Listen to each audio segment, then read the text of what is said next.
Efectivamente, estamos con el doctor César Achabache porque él, conjuntamente con José Ugaz y Luis Vargas Valdivia, los procuradores primigenios, en el caso Fujimori Montesinos, mandaron una carta a la señora Presidenta de la República pidiéndole que observe la ley de colaboración eficaz. Nosotros hemos leído esta carta ayer. Pero yo quería empezar por el principio, doctor, el principio de todas las cosas en una línea de tiempo. Y nos vamos a ir al 2020. Ustedes fueron nombrados, incluso por el mismo Fujimori, En el supuestamente 2000. para, perdón, en el 2000, claro, en el 2000, perdón, para investigar a Montesinos. Pero rápidamente se dan cuenta, y eso está narrado en una biografía, autobiografía de José Uvas, rápidamente se dan cuenta que este es un caso de organización criminal. Comienzan a poner los nombres en un papelógrafo y comienzan a generar una estructura. Y usted, esto es un caso de organización criminal, no hay discusión. Y se encuentran con que necesitan herramientas para perseguir una organización criminal. Cuéntanos de ese momento y cómo promueven esta institución de la colaboración eficaz que no existía en el Perú. Sí, José, Gustavo María, ¿qué tal? Encantado de estar aquí. José lo ha estado contando en estos días y fue tal como él lo describe. Es decir, nosotros recibimos el encargo y lo primero que hacemos es comenzar a mirar qué herramientas tenemos. Era un momento dramático. En ese instante las fiscalías estaban desestructuradas. Una de las sospechosas en la agenda era la señora Colán, ¿verdad? Ah, El judicial todavía tenía al señor Rodríguez Medrano dentro y ese era el entorno en el que había que trabajar. Pero además teníamos delante un código de procedimientos, el de 1940, que estaba pensado para otra sociedad y para otro entorno de criminalidad, una criminalidad vertical, de robos y asaltos, ¿no? Ya estaba registrada en el Perú una experiencia anterior sobre el modo de enfrentar al terrorismo y sobre el modo de enfrentar el narcotráfico. De modo que lo que hicimos fue repasar las herramientas y demandar adaptaciones. La principal de ellas, la posibilidad de tener procedimientos de delación premiada, llamados entre nosotros de colaboración eficaz, para que quienes están dentro de la organización tengan un estímulo para entregar las evidencias que poseen y contar las historias que no conocíamos. sí, Ese, vamos ese a fue parar acá el, un momento porque en efecto en los 90, pero por tiempos, o sea, fue temporal, por se periodos. estableció la posibilidad de que personas que habían colaborado con el terrorismo delataran situaciones, personas, hechos, y de esa manera obtuvieran su absolución.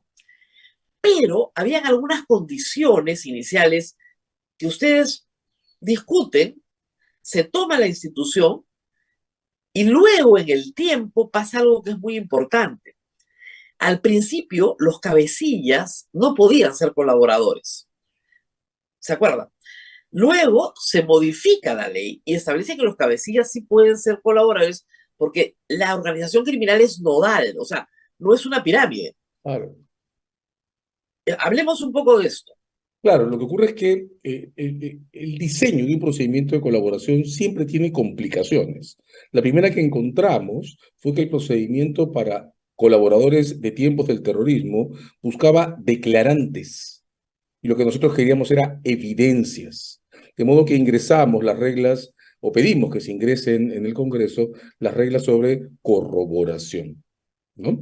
Y claro, lo que queríamos era un uso intensivo de ese procedimiento al modo en que se emplean en los casos por narcotráfico. Recordemos esto, Rosa María. Nosotros vemos por televisión intervenciones en flagrancia, pero nunca sabemos quién reveló dónde se iba a hacer el intercambio. Ese es el procedimiento perfecto. Entonces, claro, en el imaginario colectivo, todos recordamos a personajes como la señora Matilde Pinchi Pinchi, pero déjame recordar al contrario que nadie sabe quién le entregó a la fiscalía los originales de los contratos de sumisión de los broadcasters de televisión montesinos. Nadie lo sabe. Porque ese, por ejemplo, fue uno de los procedimientos perfectos. Tampoco nadie sabe cómo se reunió la evidencia del soborno por 30 millones a Montesinos por la venta de los aviones MiG de Rusia. O sea, el procedimiento se armó para ser lo más reservado que sea posible salvo excepciones que no se pudieron controlar, y para tener corroboraciones y no solo declarantes,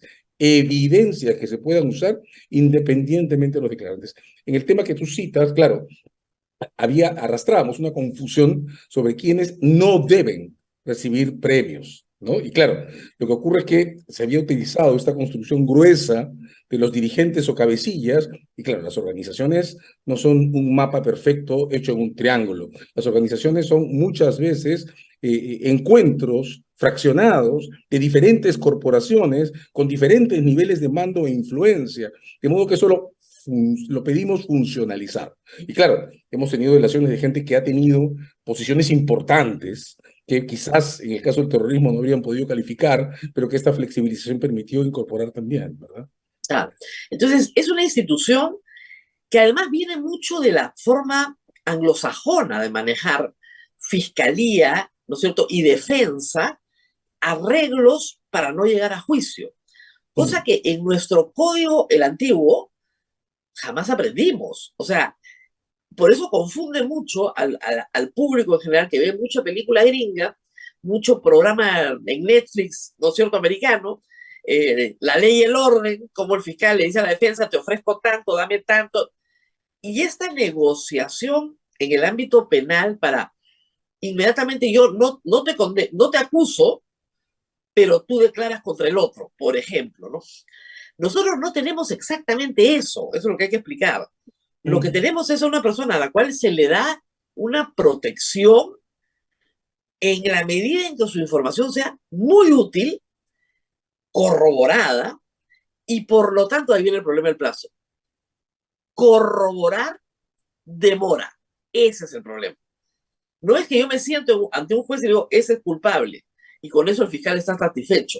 No, es más complejo que eso. Hablemos entonces por qué demora tanto. ¿Por qué demora Sí, tanto un proceso de colaboración eficaz? sí, la llave que has lanzado es perfecta, es bastante más complejo de lo que parece haberse representado el Congreso. Antes de entrar en el plazo, déjame decirte, Rosa María, que encuentro que lo más grave que ha hecho el Congreso es pretender convertirse en tribunal.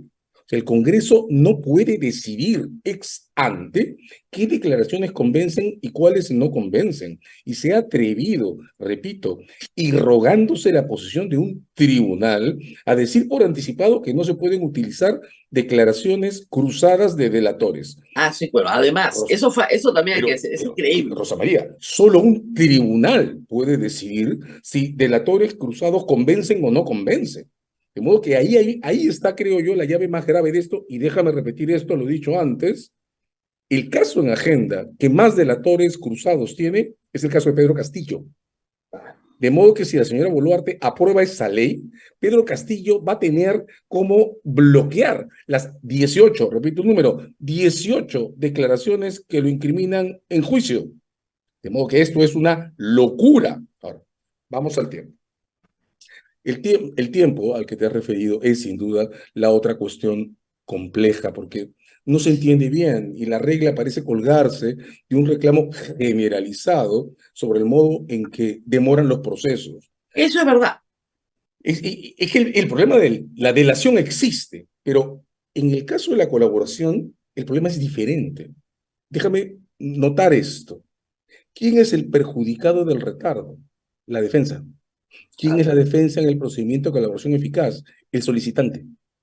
El único que tiene derecho, si es el caso, a reclamar por una demora, pasó con los colaboradores de terrorismos en tiempos de Hubert Lancier, el único que tiene derecho de reclamar por una demora en un procedimiento de colaboración eficaz es el solicitante de colaboración.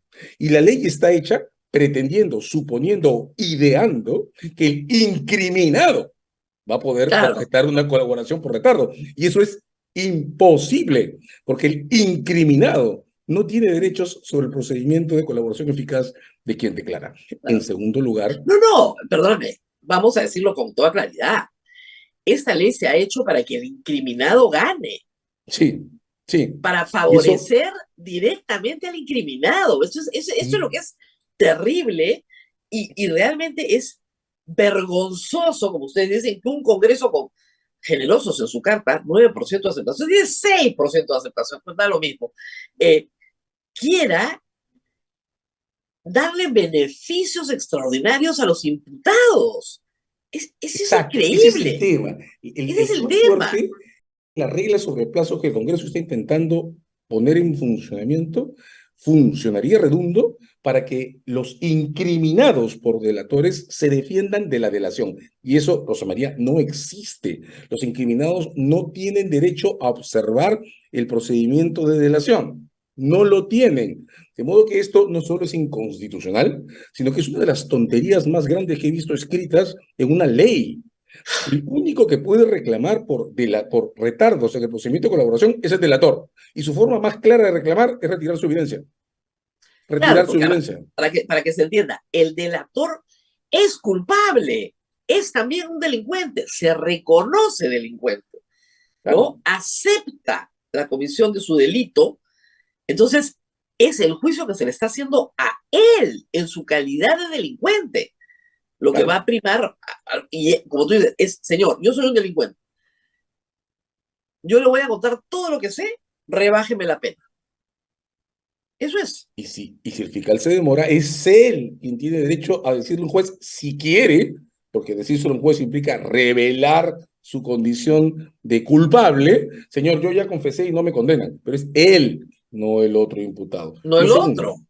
no el otro. Lo segundo, ¿por qué la ley? Mira, el Código del 2004 es la segunda versión de un esquema que se diseñó en el 91, 13 años antes. Mira cuánta revisión tiene este texto. ¿Por qué no tiene plazos el procedimiento de colaboración eficaz? Es que es bien fácil de explicar, Rosa María. Lo que ocurre es que si el fiscal no llega a tiempo para ese otro caso en el que va a presentar la evidencia, se le cae. El Claro. plazo de la colaboración eficaz depende directamente del plazo del procedimiento principal, porque este no es un procedimiento autónomo, es un procedimiento por utilidad. Entonces, si el fiscal se demora y llega al juez con una propuesta de colaboración para el caso X que ya terminó, el juez le va a decir, oye, ¿tú qué haces acá? Si ya terminó el Claro. otro caso, ¿con qué vas a colaborar? Entonces, El plazo es para procesos complejos, los 36 meses de la preliminar y los 36 meses de la preparatoria. Ese es el plazo. y las colaboraciones tienen que entrar dentro de ese plazo porque si no, no sirven. Por eso no hay un plazo autónomo, porque dependen del caso principal. Es como, Rosa María, ¿cuánto tiempo tienes tú para llegar al paradero? El tiempo que toma que pase el siguiente bus. Claro, Si no llegas al paradero, no tomas el bus. Aquí, en la colaboración eficaz, si el fiscal y el delator no llegan a tiempo al caso principal, pues el claro, acuerdo porque, pierde a toda ver, para que utilidad. tal la gente lo diga, una vez que el fiscal acusa, ya no hay colaboración eficaz. Ya estás en mero juicio oral. Ahí hay otras herramientas, Pero no otras, la colaboración. pero Además, no la colaboración. si acuso a José, una vez que lo acusé y presenté la prueba, ya no puedo modificar mi lista de pruebas. Así es. De modo Ya que está. si no acabé a tiempo la colaboración, ya no sirve. Entonces, ¿por qué no tiene plazo la colaboración eficaz? Porque su plazo depende del plazo de aquel otro caso para el que sirve. Es así de sencillo. Por eso Claro. la ley está mal armada. Y Por es, eso el plazo en complejos podría ser 36 más 36. es que ni siquiera, porque la colaboración puede empezar 2 años antes que el caso principal. Ah, no, ¿Eh? claro. Claro, o sea, por eso, o sea, la colaboración no tiene plazos por dos razones. La primera, porque la colaboración es un procedimiento reservado, ¿de acuerdo? Y Claro, el plazo abre el caso a un control judicial que expone la identidad del solicitante. Y la segunda, porque los únicos legitimados para reclamar sobre el plazo son los que están pidiendo el beneficio, que son culpables, como tú has anticipado, que están intentando ganar clemencia.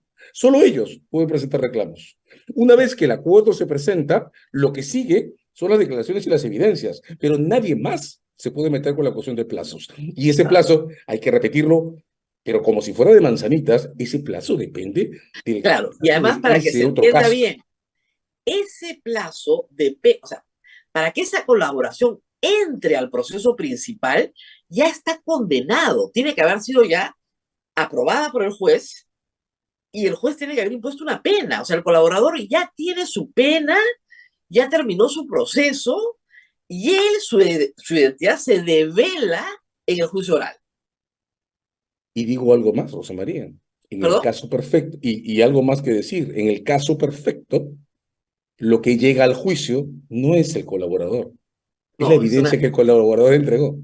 De modo que, Cuando es evidencia, sí, pero cuando su testimonio tiene que ser dado, no hay nada que hacer, él se tiene que presentar. Y sí, eso es lo que claro, claro. y eso es lo que el fiscal tiene que explicar. Mire, con la documentación que usted me presenta, yo no necesito que usted aparezca. O Exacto, la exacto. documentación que usted me está dando hace Necesita una vocería. necesita que usted corrobore todo. Por eso, mira, tú citaste el ejemplo de las películas americanas, que claro, inevitablemente somos latinoamericanos, consumimos cine norteamericano, son un foco de educación, ¿no? Si quienes nos escuchan quieren entender cómo funciona esto en el procedimiento, miren en las series sobre juicios, en qué momento el fiscal le pregunta a un testigo, ¿tiene usted un acuerdo con la fiscalía? Y cuando el Claro. testigo dice sí, Sí. es porque tiene un acuerdo de clemencia. Y si lo notan todos los que nos están viendo, en ninguna película van a ver que a partir de ese momento hay un escándalo y lo saquen de blanquillo. Declara igual. ¿Por qué declara igual? Porque claro, la defensa exhibe que tiene un acuerdo con la fiscalía, pero en adelante el éxito de la fiscalía dependerá de cuán convincente es el declarante en juicio. Por eso no Claro, se le puede bloquear. claro, Menos si son varios declarantes no conectados, menos si son 18 y estamos en el futuro juicio de corrupción contra Pedro Castillo. claro. Y ahora, viene el otro problema que vamos a ver, lo de las, digamos, acusaciones cruzadas. Lo que dice la ley es que no se puede corroborar con la delación de otro colaborador eficaz. Yo eso no lo Sí, entiendo. yo ¿Por tampoco. qué? Yo tampoco. Mira, en el siglo XIX teníamos un código que era el de 1863, ¿no? Fue el último procedimiento que tuvimos con lo que se llamaba la prueba legal o tasada. Es un esquema muy gracioso, porque claro, son procedimientos escritos, no había juicio. Entonces las reglas de la prueba decían, usted puede condenar con dos testigos. Si tiene solo uno, tiene solo No, una conjetura, tiene que acumular varios. Esas cosas desaparecieron de nuestro ordenamiento en 1920. claro, 1920. En la colonia era peor, en la colonia se diferenciaban las declaraciones de los testigos por su estatuto. claro, La declaración del Hidalgo valía más que la declaración claro. La del del negro criollo, valía menos que la del mestizo, o sea, sí, claro, era tasada. de modo que mi declaración valdría poquísimo. Digamos, si era hombre o mujer, es un Ah, desastre, no, ¿de la mía acuerdo? no valía nada, claro, Porque mujer. Entonces, mujer, la idea de que las pruebas funcionan de acuerdo a lo que el Congreso quiere, primero, es del 19 y es una herencia de las pruebas legales coloniales. Desde claro, 1920 tenemos juicios en el Perú. Y la regla de la prueba en el juicio es, vale lo que convence, salvo que sea ilegal en su obtención. Y así es. esa es una de las atribuciones de la función jurisdiccional. La atribución para decidir qué se prueba o no, o qué no se prueba en juicio. Y el Congreso lo La está invadiendo valoración de la prueba corresponde al juez, por Dios. a los tribunales. Y el Congreso ha decidido invadir la esfera de la jurisdicción para decidir, poner a dieta probatoria los procedimientos y decidir qué cosa puede escuchar un juez y qué cosa no. No tiene Además, ningún sentido. no tenía, además, perdóname, normalmente, regresemos al caso Montesinos. Estaba, ¿no es cierto?, la señora Pinchi Pinchi, pero estaban los dos mayores y la secretaria, y todos corroboraban lo que todos habían visto los cuatro. Evidentemente, si uno decía, no, eso nunca pasó, ahí sí podría sembrarse alguna duda. Normalmente todos corroboraban y la fiscalía procuraba que todos corroboraran la hipótesis fiscal, ¿verdad? Pero yo no puedo decir que esa corroboración es inconveniente, porque no tengo Perdón, otra. ¿Con qué cosa voy a corroborar si no es con los testigos que peor, estaban en el CIN? peor que eso. Lo que el Congreso pretende es que está prohibida. Claro, Prohibida. Es decir, que ni siquiera se puede intentar. Mira, en el año 2011, me parece fue, un Congreso aprobó una ley que recortaba el ámbito en el que se podía investigar fraudes en contratos públicos, colusión. La ya. Fiscalía de la Nación fue al Tribunal Constitucional en cuanto se promulgó la ley para demandar su inconstitucionalidad. Rosa María, perdóname, yo soy, como sabes, abogado de la defensa. A quien principalmente le recorta los brazos esta ley es a la Fiscalía. O Claro, yo no litigo Claro, en criminalidad organizada, de modo que a mí eso me va. Pero a quien le recorta los brazos es a la fiscalía. La fiscalía no ha dicho una ahí palabra. vamos, ahí Quienes vamos. están protestando, sí, Ayer largo discurso de la fiscal de la Nación. El discurso fue para decirnos lo que no dijo, porque no dijo una palabra de la colaboración eficaz. no, no. Y Y es esta es una su brazo, es es su su brazo. instrumento. Yo no Claro, podía digamos, creerlo. nosotros, José lo ha remarcado, la pedimos en el 2000 para ese tipo de casos, pero en este momento, Rosa María, la colaboración, que se sigue utilizando para lo que queda del terrorismo, porque esa ley no está Y derogada, que narcotráfico también. se usa para el narcotráfico y se usa también que ni siquiera sabemos quiénes son los delatores. Está ahora llamada a ser utilizada de manera intensa para los casos de tráfico de personas, minería ilegal, tala ilegal, para el sicariato, las redes de asesinos que están matando a defensores de la naturaleza. Rosa María, todos los días teníamos en los noticieros reportes de casos de extorsión urbana, mafias que se han territorializado, o están territorializando y fronterizando las ciudades. ¿Con qué herramientas la Fiscalía y la Policía van a abordar esta nueva ola de criminalidad organizada si le cortan la posibilidad de utilizar los beneficios por colaboración eficaz? ¿Cómo se va a hacer? Nadie sabe. Ahora, lo que es interesante es que ha sido el Procurador General Soria, la La Procuradora Procuradora Silvana Carrero. Robles, ellos son los que han salido a gritar, por favor, tienen que observar esto y derogarlo. Pero no la Fiscalía, Fiscalía, eso no lo ni la entiendo. Fiscal de la Nación, ni siquiera los fiscales que persiguen el caso Lavallato. De repente ya tienen todas sus colaboraciones selladitas, ¿no? Ah, Pero no, la además, en verdad, cualquier caso, Rosa María, este es un tema de políticas públicas, ¿no? De modo que quien debería haber puesto el grito en el cielo es, en efecto, la Fiscalía de la Nación. Pues, de y verdad, no notar cuán lesiva es esta ley sobre el sistema de investigación de delitos de alta complejidad es no entender cómo funciona la alta complejidad. Pregúntenle a la policía antidrogas por qué claro, necesita ese tipo de procedimientos. Y los tienen hace 30 años. Pregúntele a la policía antidrogas. Digamos, esta no es una cuestión, Rosa María, como notas, de ideologías o posiciones políticas. Es una cuestión de eficiencia del sistema de persecución de delitos en un país que tiene una tasa de criminalidad y de criminalidad económica altísima. Ahí está el informe de Basombrío, Vera y Valdés sobre el modo en que se están moviendo las cifras de criminalidad. Y si no nos creen, enciendan el televisor y vean cómo se está difundiendo el ratio de extorsiones urbanas en barrios. Se ahora, trata de criminalidad como organizada. abogado, además hay algo más que decir, usted como abogado de defensa, no, yo sé que no hay criminalidad organizada, pero uno lo que le aconseja a un cliente que es culpable, y uno ve los hechos y mira, tú eres culpable, es o confiesas o te acoges a la juzgamiento anticipado o colaboras. O colaboras si tienes con qué, Eso es por lo supuesto. primero que un abogado decente le va a aconsejar a un Es que culpable. es que es lo más eficiente, ¿no? O sea, digamos, Claro, un abogado estafa a su defendido si lo atornilla en condiciones de litigación que lo conducen al cadalso. Entonces, claro, más bien, ya, si nos ponemos en la posición de la defensa de quienes están involucrados con redes criminales necesita salidas que estimulen soluciones de corto aliento y de mayor eficacia.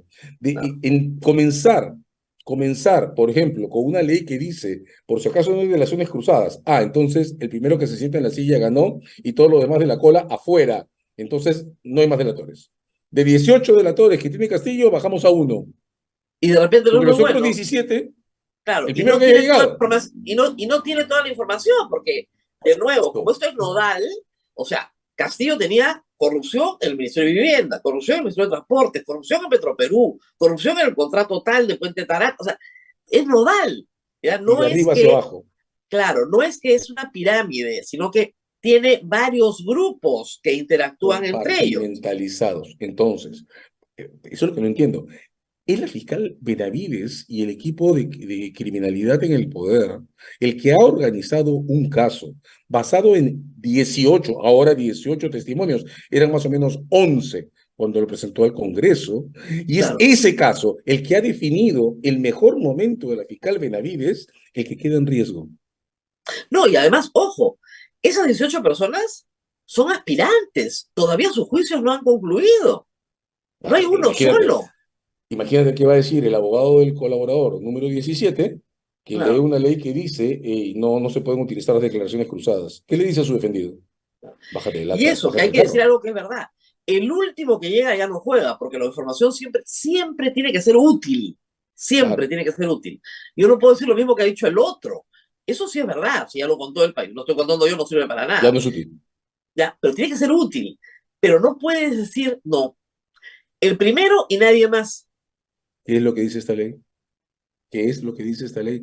Rosa María, con esta ley vigente, la Fiscalía no va a tener cómo acusar a Castillo con el caso que han construido. Se lo están cortando, le están Claro. regalando el caso a la defensa. Explícame eso. El mejor momento de legitimidad, repito, de la fiscal Benavides fue la construcción del caso Castillo. El Congreso está disparando en la línea de flotación de ese caso. Y la fiscal Benavides ayer no ha dicho nada al respecto. Nada, Nada. nada, nada. No entiendo eso. Impresionante. Ahora, ¿qué otros casos están grandes de colaboración, que tienen colaboraciones eficaces pendientes? Porque hay, en el caso Lavallato, todavía hay colaboraciones eficaces pendientes, porque en la medida en que no se hayan cerrado, comienza a correr el plazo de los 18 meses. O, perdón, Bueno, claro, de los 12 y 18 meses. lo que pasa es que como la ley prohíbe la corroboración por declaraciones cruzadas, la Ajá. ley afecta tanto el acuerdo de delación que no esté cerrado como el juicio en el que la fiscalía proponga probar un caso por Ah, se delaciones cae, no, cruzadas. perdóname, se cayó Se todo cae todo eso. Lavallato. Sí, Ah, todo sí, Lavallato, Club de la sí. Construcción, el Mira, caso de Hija, se cayó incluso todo. el caso de que la fiscalía tiene testimonios más diversos, que es el caso Toledo, el caso se apoya en evidencias y declaraciones dadas desde el convenio de Odebrecht hasta la anticipación de declaración de Joseph Maiman, que ya ha Claro, muerto. Pero ahora resulta que Joseph Maiman no puede corroborar las declaraciones de Odebrecht, ya, porque son declaraciones cruzadas. Entonces, ¿qué queda? nada. ¿Qué caso queda? Y ahora, digamos, yo sigo creyendo que la única manera de saber si las declaraciones cruzadas del caso Lavallato funcionan o no funcionan es escucharles en juicio. Porque hay una cosa más, Rosa María, que es muy serio en esto. Y es que el procedimiento de justicia criminal, a diferencia del civil, está hecho sobre el respeto a la dignidad de las personas, Ah, no, los claro. acusados y los declarantes. Se trata de escuchar los testimonios, no de leer papeles. La convicción judicial en los casos penales se construye cara a cara. A eso le decimos Oral, inmediación, ¿no? En un debate oral que oral. todos y todas podamos presenciar. Digamos, gana quien convence.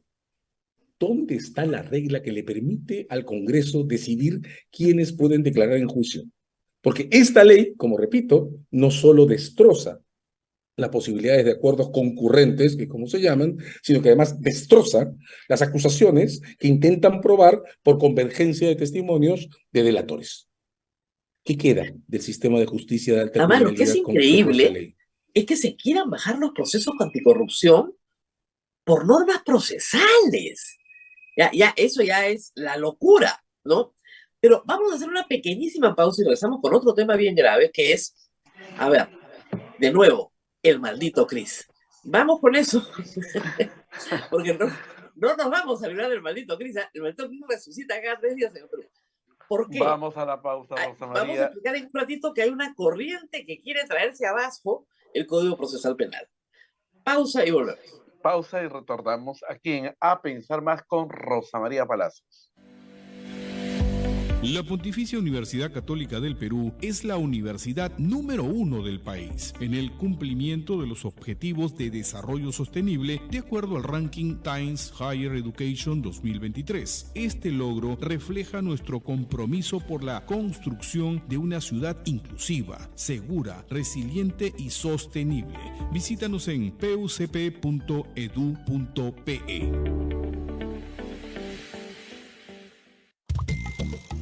Ahora es más fácil colaborar con tu primera emisora católica del Perú. Ya tenemos Yape, Tunki y Luquita.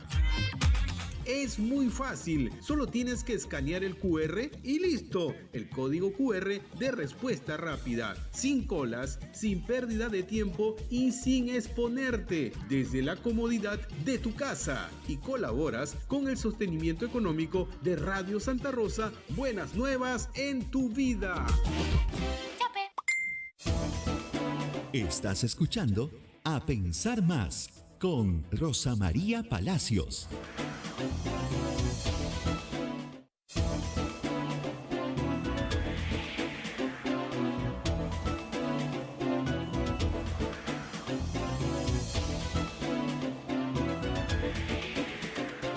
Continuamos con A Pensar Más con Rosa María Palacios desde Radio Santa Rosa.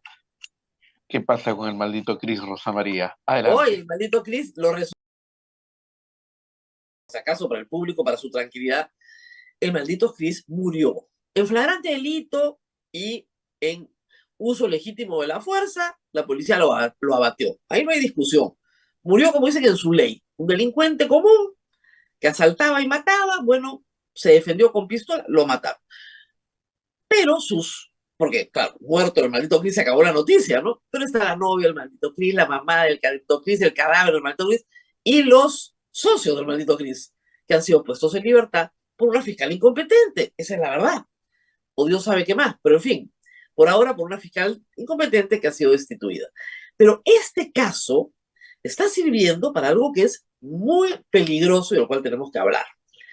Cuando yo estudié Derecho Penal, había atestados, o sea, antes de Cristo, ¿no? El doctor Sabache también, igual que yo. Estudiamos con él este Código de Procedimientos Penales de 1941, ¿no? En los 80 estudiamos con eso. Toda la lucha con el terrorismo de los 80 se escribe en atestados, ¿ya? Y y se llegó a la conclusión que en el año 91, aunque demoró 13 años la implementación del nuevo Código Procesal Penal, una pésima manera de perseguir el delito, tenía muchísimos inconvenientes.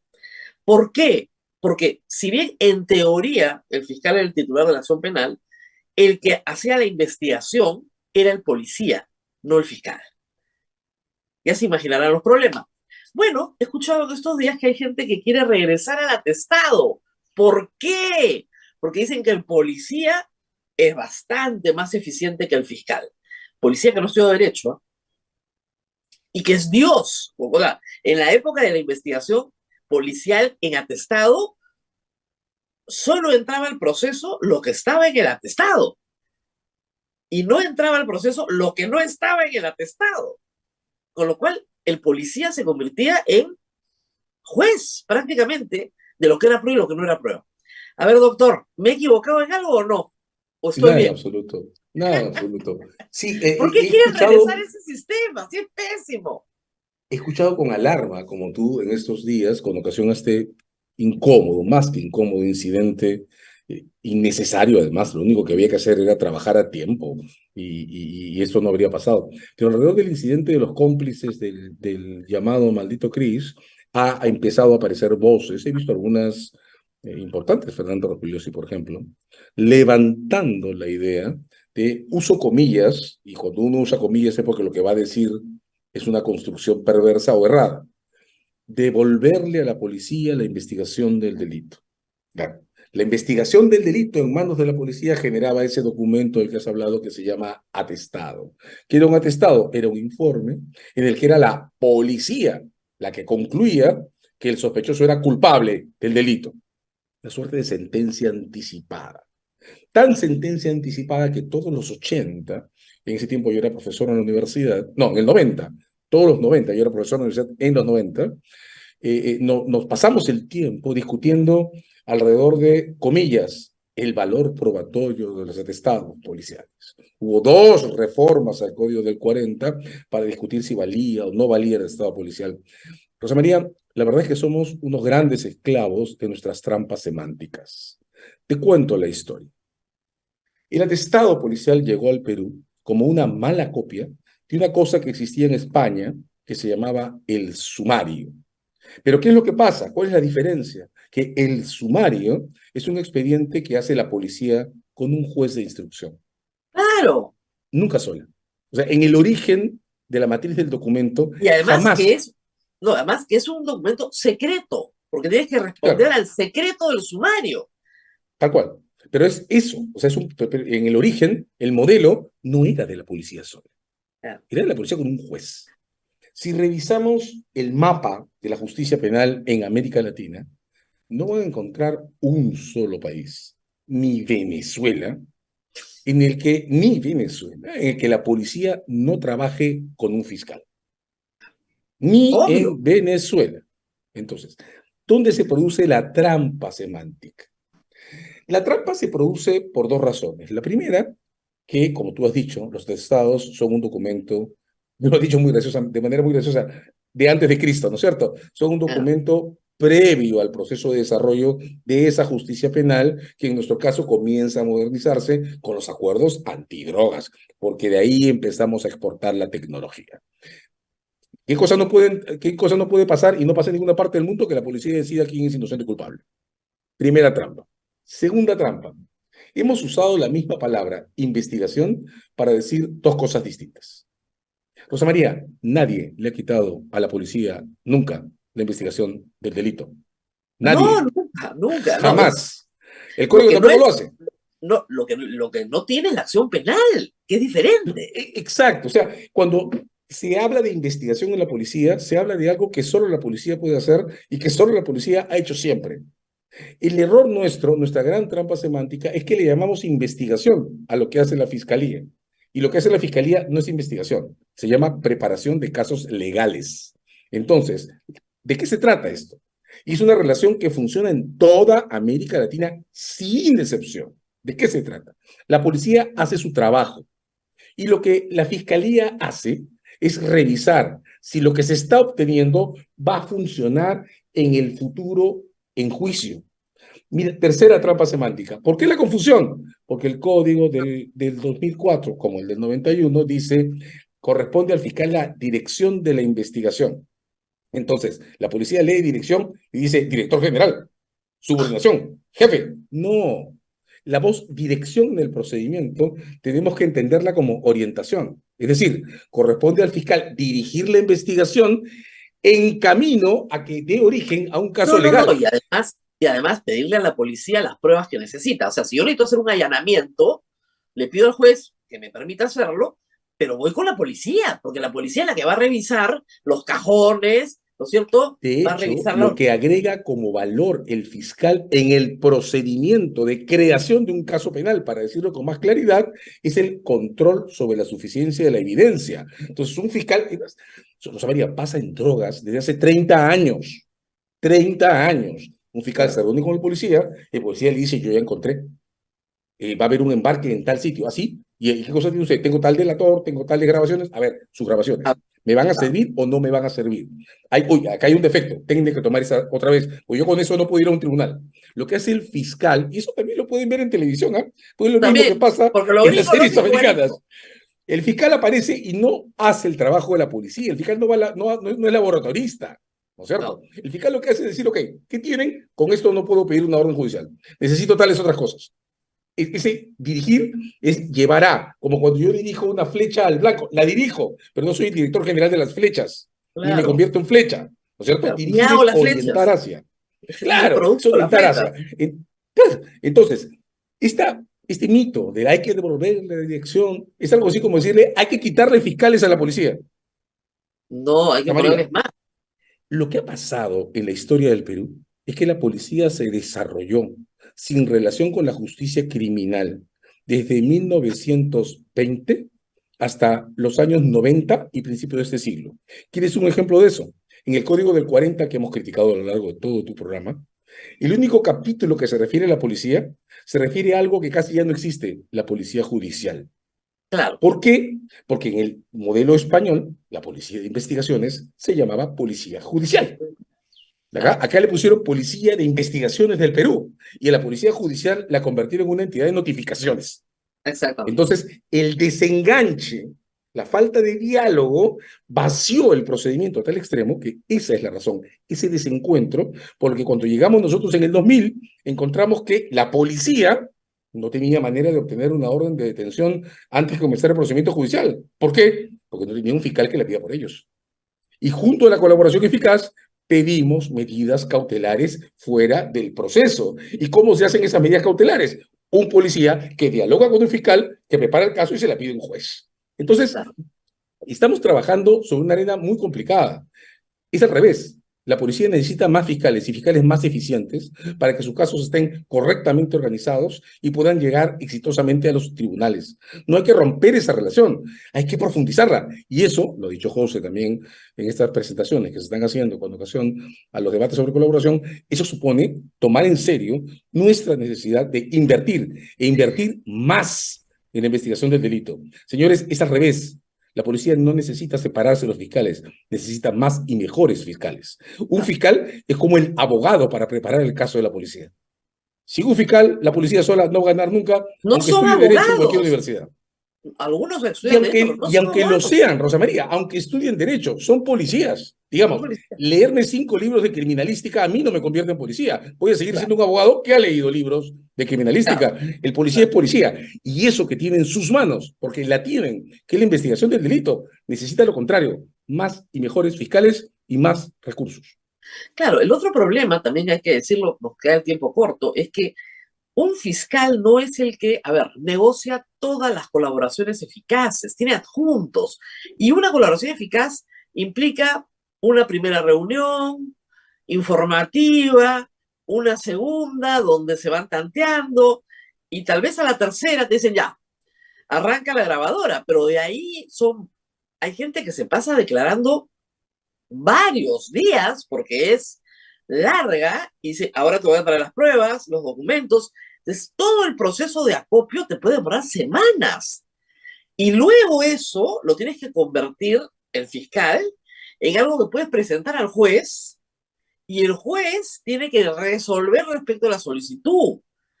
Entonces, si todo va rapidito, rapidito, rapidito, tienes uno, probablemente en 6 meses, pero resulta que tú tienes 18. Entonces, no te va a dar el tiempo, pues necesitas toda la etapa preparatoria. De hecho, Rosa María, has hecho bien hacer referencia a eso. La cuestión es que el rendimiento más alto de los casos por colaboración eficaz, a ver, la colaboración eficaz siempre es compleja por una razón. Es un fiscal negociando con alguien que ha cometido un crimen. Eso no es fácil ni siquiera de tragar institucionalmente. Una acusación. De modo que la mesa de una negociación eficaz, de una negociación para colaboración, es una mesa sumamente tensa, porque está frente a nosotros, no es una mansa paloma que simplemente es inocente, y tampoco es alguien que se está allanando y punto. Es alguien que busca ventajas. Entonces, evaluar con quién negociar, cuándo negociar y sobre qué negociar necesita tiempo. Y además, es un procedimiento tan tenso que solo tiene sentido impulsarlo en los casos más graves que un fiscal tiene en cartera. Y los casos más graves que un fiscal tiene en cartera suponen cosas muy complejas. Si un fiscal necesita un delator, es porque está discutiendo un caso en el que hay transferencias que se han hecho en Suiza, en Ginebra o en cualquier otra parte del mundo. En maletines que nadie ha visto. Si fueran en Suiza y en Ginebra, por lo menos dejan clandestinas. Rastro. Claro, pero por ejemplo, buena parte de las historias que José ha venido contando en estos días tienen que ver con procedimientos en los que nosotros enfrentábamos negociaciones que estaban en cuentas en Suiza, en Miami y en Luxemburgo. Bien, entonces claro, 2 caminos. Voy por los procedimientos cerrados de cooperación internacional y ahí me voy a demorar no 18 meses, 5 años. 5 años. Fácil. Utilizo el marco del procedimiento de colaboración para que el señor que es titular de la cuenta en Gran Caimán viaje y la traiga. Bien. Y me cuente eso todo. No se hace, claro, eso no se hace en un día. De hecho, yo fiscal debo tener el derecho de administrar los tiempos de mi caso principal y no comenzarlo hasta que termine con las evidencias. No, y además hemos tenido, en el caso Lavallato, una metodología un poco especial, que es, te meto preso preliminarmente, ¿no? Y a los 3 días me estás cantando todo. Hay varios. Ya, pero eso es justamente lo que hay que evitar. Bueno, ese es justamente el problema. Lo que hay que evitar. Eso es lo que claro, la mejor manera te meto a preventiva, ya, con todo. Y desde la preventiva ya el abogado dice, señor, ya, o sea, no da más el Lurigancho, sáquelo, le cuenta todo. Ya, Ese es el pero Rosa problema. María, hay que estar conscientes que en los momentos de crisis, por descubrimientos eh, terribles, el 2000, con las cosas de Montesinos, ahora con Lavallato, se generan sistemas que también tienen en el tiempo que ser corregidos, ¿no? Incluso hay que decirlo, Alberto Fujimori corrigió las consecuencias, en parte, de la justicia antiterrorista, él mismo, promoviendo la Convención Lancier, para sacar ¿Ah? de la cárcel a personas que no debieron estar. O sea, las campañas de ley y orden, todas, las que nos gustan y las que no nos gustan, necesitan momentos de corrección. Y sin duda hay cosas que corregir acá. Pero el camino para corregirlas no está en amarrar los brazos de la fiscalía. Está en reconocer errores, rectificar rutas, hacer cambios siempre es bueno, pero no amarrarle los brazos de la fiscalía. Menos en herramientas que no están pensadas solo para el caso Lavallato. Insisto en decirlo, en este momento tenemos una ola de extorsiones urbanas en Lima, marcadas por organizaciones criminales que están tratando de fronterizar esta ciudad. ¿Cómo planean que la fiscalía pueda aportar Ya. valor en contener esa ola amarrándole las manos? Muy bien, muchísimas gracias a César Azabache, creo que ha estado clarísimo, pero no sé, Abel, ¿para ti ha estado clarísimo? Esto es nuestra prueba. Sí, sí, bastante claro el primer tema y el segundo tema también, porque en el segundo tema que has planteado en la segunda parte, empezaron las dudas porque hemos escuchado durante las últimas horas ponencias diferentes. Claro, Muy pero es claro. que es peligroso, porque es un retroceso como de 25 años, ¿eh? Fatal, de verdad, fatal. Pero en fin, muchísimas gracias a César Azabache por haber estado con nosotros esta mañana.